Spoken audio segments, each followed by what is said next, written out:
Hello and welcome back, folks, to the Week in 7 Questions. Today with Eline Chivot, Senior Advisor for Digital Policy at the European People's Party. Eline, let's talk about big tech. By hiring people like Tim Wu and Lina Khan, has the Biden administration become their new greatest enemy?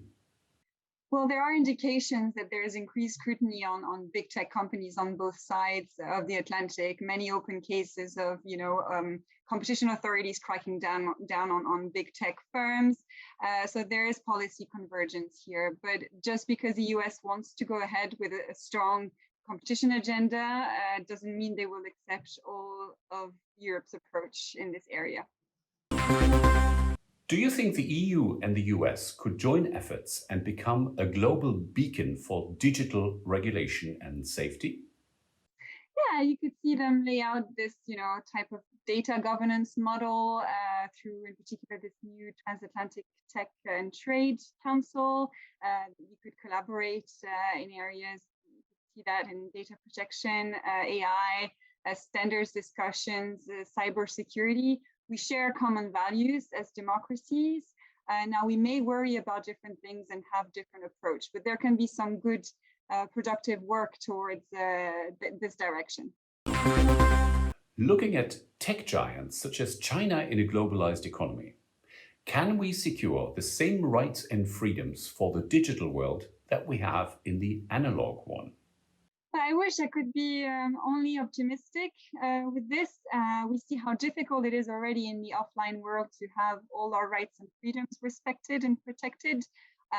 But we should definitely still strive for this and at least try as Europe. I mean, this is what makes us us. And beyond regulating, what should Europe do better to boost its own tech companies, especially digital startups? There is a great recipe. It's about creating a coherent, enabling environment that really gives the right conditions for our companies to grow. And that means finalizing the digital single market, having more public funding, private sector investment, ensure we can transfer research innovations to markets, support research and innovation, increase digital skills, connectivity, and a change of mindset when it comes to entrepreneurship and risk-taking, among many other things I could tell you.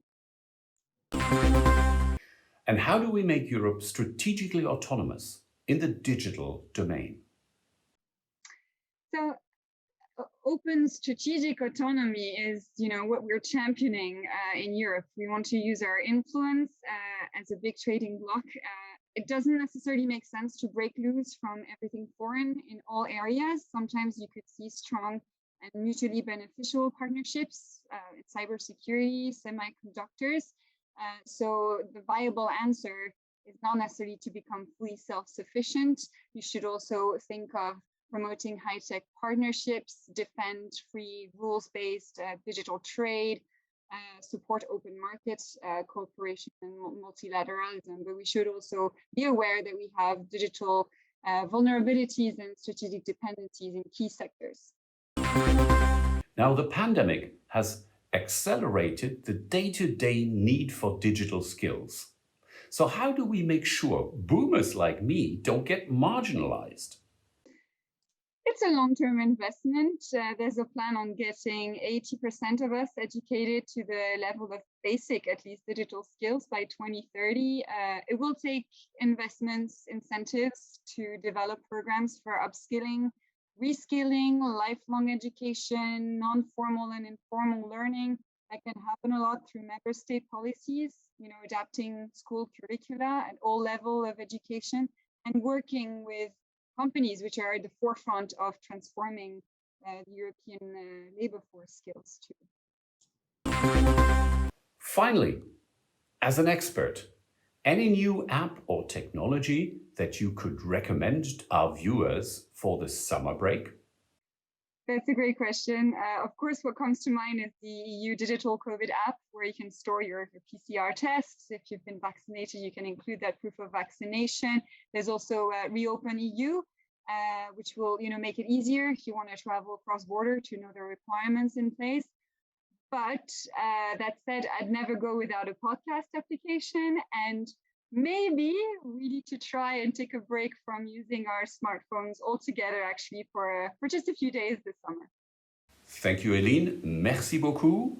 And thank you all for watching. See you again next week with another surprise guest.